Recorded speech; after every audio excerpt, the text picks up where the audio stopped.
Oh oui! Salut les amis! Aujourd'hui, superbe interview avec Evil Uno du clan Dark Order de l'AEW. Donc on va pouvoir discuter avec lui des dernières actualités dans les coulisses de la compagnie. Aussi, parler de la tournée canadienne qui s'en vient cette semaine et cet été. Donc sans plus attendre, ça part! Salut à toi, Evil Uno!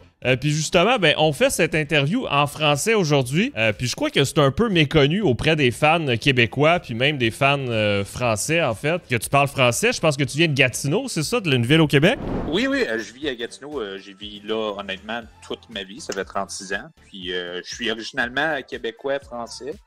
J'ai appris l'anglais, quand j'avais comme 4-5 ans. Donc, la plupart du monde n'a aucune idée que je parle le français, incluant le monde de All Elite Wrestling. Ouais. Mais si c'est une surprise à vous, ben bonjour, je suis français.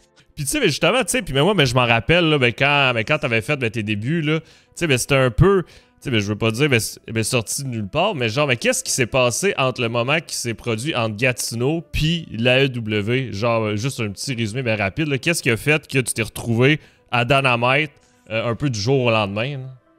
C'était un vraiment long cheminement. Tu sais, j'ai commencé à l'âge de 14 ans à Gatineau il y a quasiment plus que 20 ans. Puis c'était des petits pas. J'ai commencé sur la scène canadienne québécoise. Après ça, la scène ontarienne. J'ai été aux États-Unis, j'ai été en Europe. Ouais. Puis en faisant mon expansion, j'ai rencontré les Young Bucks. Okay. Les Young Bucks qui sont les EVP, qui sont dans le fond les vice-présidents de AEW. Donc quand ils ont fait... l'initiation de All Elite Wrestling en 2019, j'étais parmi les premiers à se faire signer parce qu'ils voulaient bâtir la plus grande division par équipe. Puis mon partenaire, moi et Stewie Grayson, était compris parmi les meilleurs au monde à ce temps-là. Donc ça fait déjà 5 ans, mais c'était un vraiment long cheminement avant que j'ai pu me rendre là. Donc en gros, là, c'est grâce à toute cette amitié-là que tu as réussi à construire par le passé. Là. Oui, exactement. Donc, tout mon temps sur la scène indépendante, puis les travails pendant 15 ans, ça m'a... avec plusieurs combats contre les Young Bucks, c'est vraiment ça qui ont ouvert les yeux à moi et à mon coéquipier. Puis c'est ça qui nous ont donné nos contrats ici à All Elite Wrestling. Puis justement, cette semaine, en fait, samedi... le show à Ottawa pour Collision. Je présume pas trop loin de chez toi parce qu'Ottawa, c'est une ville tout près de Gatineau pour ceux qui connaissent pas. Puis aussi, en décembre dernier, il y a eu la AEW à Montréal. C'était le premier show au Québec. J'y ai été puis c'était vraiment intéressant. Il y avait une belle ambiance. C'était vraiment cool. Mais toi, c'était comment de vivre ça de l'ambiance de l'intérieur puis l'expérience sur le ring? C'était immense pour moi personnellement.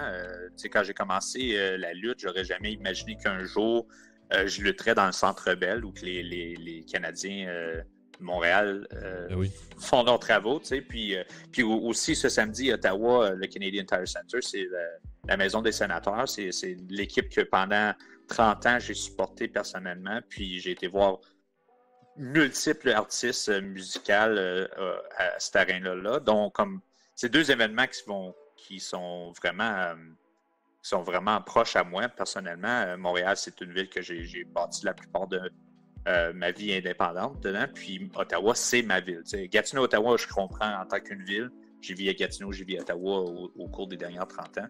Puis c'est vraiment un vraiment gros moment pour moi d'avoir fait ça à Montréal en décembre, puis aussi de le faire ce samedi aussi, le 16 mars à Ottawa. T'as-tu une petite anecdote coulisse à nous partager? Moi, je me rappelle qu'il neigeait. Je me rappelle d'avoir croisé Prince Nana sur la rue qui semblait regretter son voyage dans la neige. Je sais pas s'il y en a qui ont dit « Ah, moi, je reviendrai plus jamais au Québec, il fait trop froid » ou ça allait? Je serais pas... honnêtement, la plupart du monde qui... moi, je suis habitué. Je retourne au Canada chaque semaine. Je vis encore à Gatineau. Donc, la neige, c'est pas secondaire à moi. Ça fait partie de ma vie.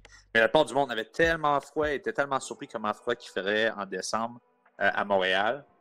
Mais en tant que petite anecdote, c'était pendant la semaine avant d'aller à Montréal, on a pu aller aux Canadiens faire de la publicité. Puis, c'est tellement un petit monde, la scène indépendante canadienne, que la personne qui est derrière la mascotte métal est quelqu'un que j'ai déjà lutté avec. Donc, même mon cheminement sur la plus grosse scène nationale à Montréal comprend encore mon petit monde indépendant la scène Montréal. Donc, c'était vraiment un événement pour moi. C'était un événement pour la scène indépendante à Montréal. Puis, je sais que parmi tous mes coéquipiers, c'est quelque chose qu'ils n'oublieront jamais. Sinon, juste parce qu'il faisait si froid cette semaine-là. Écoute, j'en doute pas, je présume que tu as dû garder des beaux souvenirs. Donc, c'est au centre Vidéotron que ça se passe avec une édition de Dynamite en direct, suivie de Rampage. C'est le 27 mars. Puis je me demandais, là, parce que c'est la première fois que là, vous allez dans la ville de Québec après avoir visité Montréal. Mais pour ceux qui hésitent encore de prendre des billets, qu'est-ce que les gens peuvent s'attendre de voir le 27 mars? All Elite Wrestling vous provient la meilleure lutte au monde entier. C'est les meilleurs lutteurs du Canada. Parmi All Elite Wrestling, on a 4 Québécois déjà.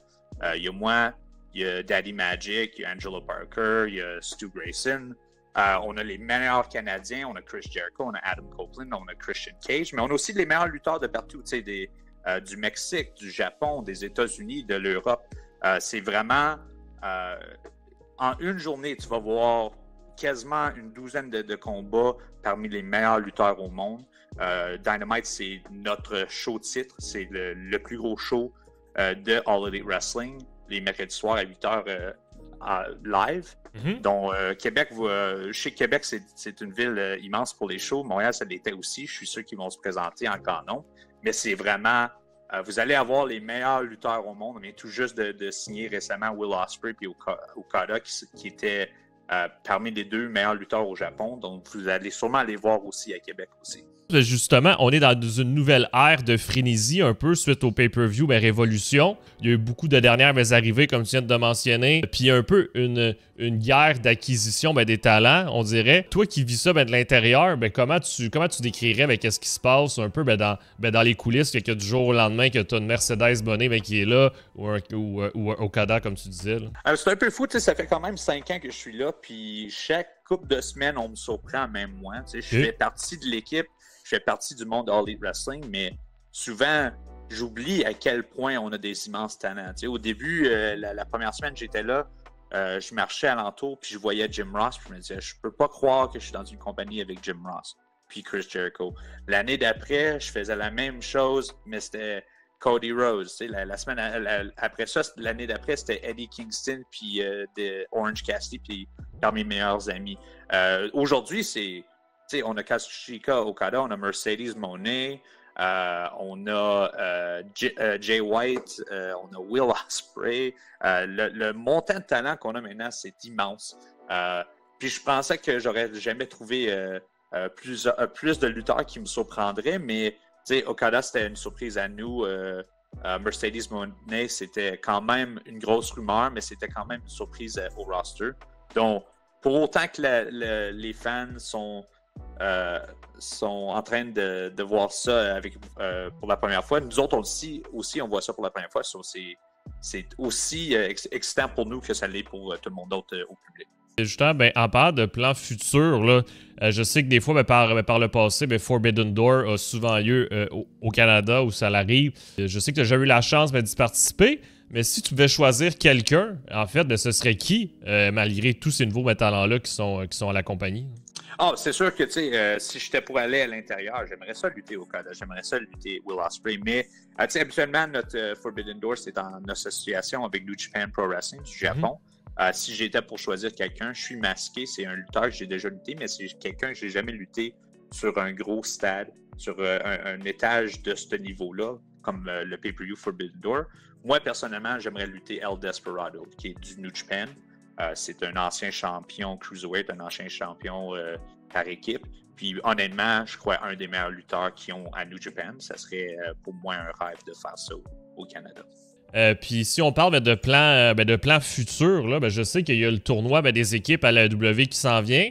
Mais il semble que le clan du Dark Order, ça irait bien dans le tournoi. Est-ce qu'on peut s'attendre à vous voir participer là-dedans? Honnêtement, vous allez tout savoir ce soir sur Rampage, okay. 10h PM, parce qu'on va tout annoncer les brackets. Et même nous, pour certaines personnes, c'est quand même c'est un gros tournoi, ça va être une surprise, mais c'est certain que Dark Order aimerait ça être représenté. En ce moment, c'est juste moi, John Silver, Alex Reynolds, mais parmi nous, on est tous des spécialistes par équipe. On n'a jamais eu notre moment avec un titre, un championnat parmi nous. Puis c'est certain que avec une grosse opportunité comme ça, on aimerait ça être représenté, surtout avec les dates qui s'en viennent au Canada. Donc, j'espère que ce soir, vous allez entendre la réponse. Je ne peux pas vous le dire tout. Je comprends. Je sais pas si tu peux nous en parler pour terminer, là, mais quand on parle de la AEW et des shows au Canada, tout le monde demande Kenny Omega. Est-ce que Kenny Omega va bien? Est-ce qu'on peut s'attendre peut-être, je sais pas, qu'il vienne faire un petit coucou de la main? Est-ce qu'on peut s'attendre à quelque chose? Tu sais, je pense pas qu'un match ce serait possible. Mais tu sais, personnellement, je peux pas faire de commentaires sur comment il va de nos jours parce que j'ai pas pu le voir récemment. Okay.